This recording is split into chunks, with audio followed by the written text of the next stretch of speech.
भर्ती होते हैं उनको सामान्य मरीजों से कुछ लेना देना नहीं। और उसके आज की तारीख में अधिक से अधिक 250 लोग में मैक्सिमम समझते हैं कि 250 लोग 200 लोग 100 का बैच था, सब स्टूडेंट लोग 20-21 का बैच। सर ने कहा कि हम पूरा करवा देते हैं और उसी में सबका पता चला। और वो जो मीडिया जो है इतना ना हमला किया कि हमारे यहाँ आजकल मरीज तब भी 500 के लगभग है, 500 का, लेकिन यूजुअली हमारे पास 900 के अराउंड पेशेंट आता है। नहीं, मैं ये कह रहा हूँ कि इसमें हम ऐसी बात करो तो मीडिया को सही चला देना। जी जी, तो वो हम लोग बता दिया, कोई दिक्कत नहीं है, लेकिन जो चटपटा तो उसको बनाते ही है ना।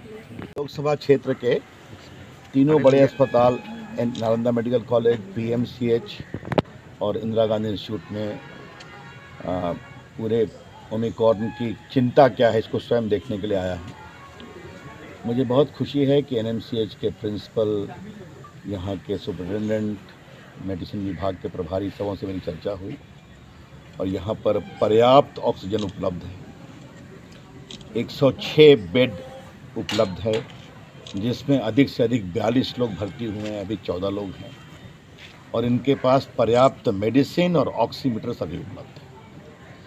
पिछली बार की चिंता में मैं भी यहाँ लगा हुआ था ऑक्सीजन की व्यवस्था में, बाकी सब में, तो इस बार मुझे बहुत संतोष है।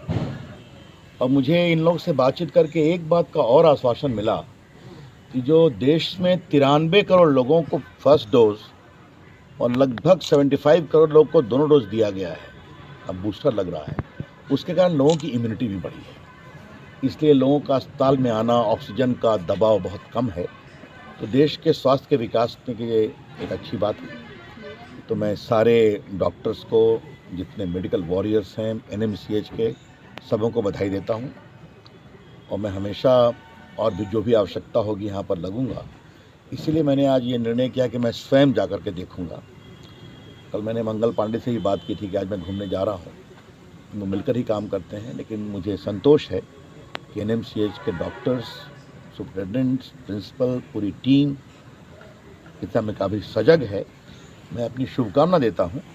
मैंने ये भी कहा है कि और कोई आवश्यकता पड़ेगी तो मैं हमेशा उपलब्ध रहूँ। सर, NMCH में अधिकांश डॉक्टर कोरोना पॉजिटिव है, इसलिए देखिए ऐसा ये सही नहीं है, मुझे स्थिति बताई गई। अब इसके बारे में स्वयं स्टूडेंट साहब ने स्थिति को स्पष्ट किया है। कुछ अगर ऐसी बातें थी तो उनका इलाज किया गया, टेस्ट किया गया और इसके लिए जो भी उचित कार्रवाई करनी होती है वो की गई। लेकिन स्टूडेंट साहब ने और बाकी डॉक्टर्स ने विस्तार से मुझे बताया कि सबों के पॉजिटिव होने की बात सही नहीं है। और आपसे मैं आग्रह करूंगा कि देश एक बहुत बड़ी चुनौती से जूझ रहा है, तो इस मामले को थोड़ा सा गंभीरता से और उन लोगों से चर्चा करके बताना चाहिए। धन्यवाद। धन्यवाद। चलिए, यहाँ पे आए तो किस बातों पे चर्चा हुई और क्या बात हुई? सर एक माननीय रविशंकर जी जो यहाँ के सांसद हैं, उन्होंने अभी यहाँ नालंदा मेडिकल कॉलेज में अपना विजिट किया और उन्होंने हमारे जो हम प्रिंसिपल सर हैं, जो नोडल अफसर कोरोना के हैं डॉक्टर अजय कुमार जी, हमारे जो principal sir doctor Hiralal Mathur ji हैं और जो अन्य हमारे डिप्टी सुपरिटेंडेंट हैं, उनके साथ जो कोविड से रिलेटेड कई चीज़ों पर चर्चा की। जैसे ऑक्सीजन के लिए ऑक्सीजन की कमी है या नहीं है, ऑक्सीजन हमारे यहाँ पर्याप्त है और कितने बेड्स हैं। 106 बेड हमारे यहाँ उपलब्ध हैं, तो सभी बेड्स पर जो ऑक्सीजन सप्लाई है। दवा के बारे में उन्होंने पूछा, तो दवा प्रचुर मात्रा में हमारे यहाँ उपलब्ध है और अगले 15 दिनों तक अगर 100 मरीज रहें तो हमारे यहाँ प्रचुर मात्रा में ड्रग्स उपलब्ध है। हम लोगों ने आश्वस्त किया कि किसी भी कोरोना के पेशेंट को हम किसी भी तरह की कोई दवा खरीदने नहीं देते। इसके लिए हम ऐसा सिस्टम उपलब्ध कराए हैं कि ऑलरेडी कोविड की दवा उपलब्ध है और अगर कोई दवा की आवश्यकता है तो हमारा यहाँ प्रधानमंत्री योजना के अंतर्गत जो दवा की दुकान है उससे हम लोग डायरेक्ट परचेज करके और उनको उपलब्ध कराते हैं। तो मिला जुला के हमारी व्यवस्था से वो संतुष्ट हुए और यह अच्छी बात है कि इस बार जो मरीज़ भर्ती भी हो रहे हैं तो उनको ऑक्सीजन, बहुत कम को ऑक्सीजन की ज़रूरत पड़ती है।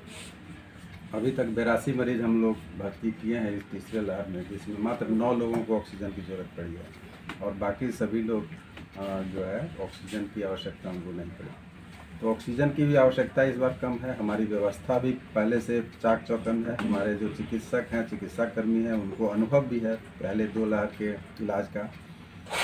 तो मेरे समझ से वो पूरी तरह से यहाँ से संतुष्ट हो गए हैं। हमारे पास न वेंटिलेटर्स की कमी है, न मॉनिटर की कमी है, न इन्फ्यूजन पंप की कमी है, और जो हमारा 3 tier system of oxygen supply है वो भी पूरी तरह से चाक चौबंद है। एक तो LMO प्लांट है, दूसरा PSA प्लांट है, और तीसरा हम तकरीबन 900 से अधिक सिलेंडर्स को ऑक्सीजन से भर के रखे हुए हैं बैकअप के लिए। तो हर तरह से हम अभी मुस्तैद हैं। अगर ऑक्सीजन मरीजों की संख्या बढ़ेगी तो फिर उसका हम लोग उपाय करेंगे। सर बेसिकली ओमिक्रॉन पे जो चर्चा अभी फिलहाल सांसद साहब के साथ है, आपको क्या लग रहा है कि ओमिक्रॉन वास्तविक में पक्का है, कहीं मरीज मिले या ऐसा? ओमिक्रॉन की तो ये ओमिक्रॉन का ही वेव है। हम लोगों ने 32 केस को भेजा था बाहर जांच के लिए, IGI में से गया था, वहाँ से 27 लोग केवल ओमिक्रॉन के थे। तो ये ओमिक्रॉन का ही वेव है, और ये अच्छी बात है कि ओमिक्रॉन में एक माइल्ड वायरस है, जिससे कि बीमारी जो है बहुत कम कष्ट होता है। उसमें थोड़ी सी सर्दी खांसी, एक फ्लू जैसा सिम्टम्स होता है, और आमतौर से 5 से 7 दिन में लोग ठीक हो जाते हैं। मुझे भी हुआ था, 5 तारीख को मैं पॉजिटिव हुआ, और मैं 12 तारीख से कार्य पर हूँ, काम कर रहा हूँ, कोई खास बात है नहीं। सर ये ओमिक्रॉन का जो जितना भयावह रूप बताया जा रहा था उसके हिसाब से नहीं, ओमिक्रॉन एक माइल्ड इलनेस है, और इससे मैक्सिमम लोगों को माइल्ड सिम्टम्स होता है। जिनको कोमॉर्बिडिटी है, पहले से कोई बीमारी है, जैसे किडनी की बीमारी हो, हार्ट की बीमारी हो, ब्रेन की बीमारी हो, लीवर की बीमारी हो, ऐसे लोगों को, या डायबिटीज़ हो, तो ऐसे लोगों में इसकी सीवियरिटी बढ़ जाती है। अदरवाइज ठीक है। सर अभी कुल कितना ओमिक्रॉन का पेशेंट है यहाँ?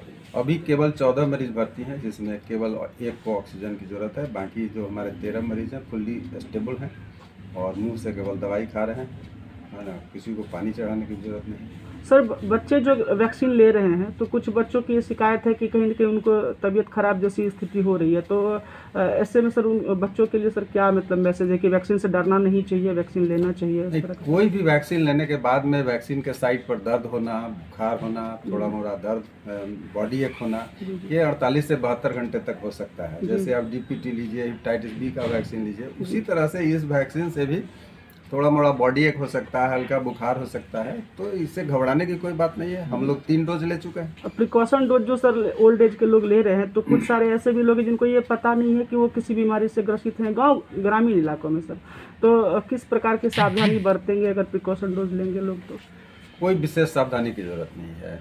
कोई भी व्यक्ति जो भी 60 साल से ऊपर के हैं और उनको कोई कोमॉर्बिडिटी है, जैसे डायबिटीज़ है, ब्लड प्रेशर है, हार्ट का बीमारी है, लीवर का बीमारी है, किडनी का बीमारी है, इन लोगों में जो कोविड का रिस्क ज़्यादा होता है, इसलिए उनको प्रिकॉशनरी डोज ले लेना चाहिए, जिससे उनकी इम्यूनिटी, जो प्रतिरोधक शक्ति है, वो बढ़ जाए, जिसके चलते अगर उनको पुनः इन्फेक्शन होता है तो उन पर बीमारी का कुप्रभाव कम होगा। Thank you sir.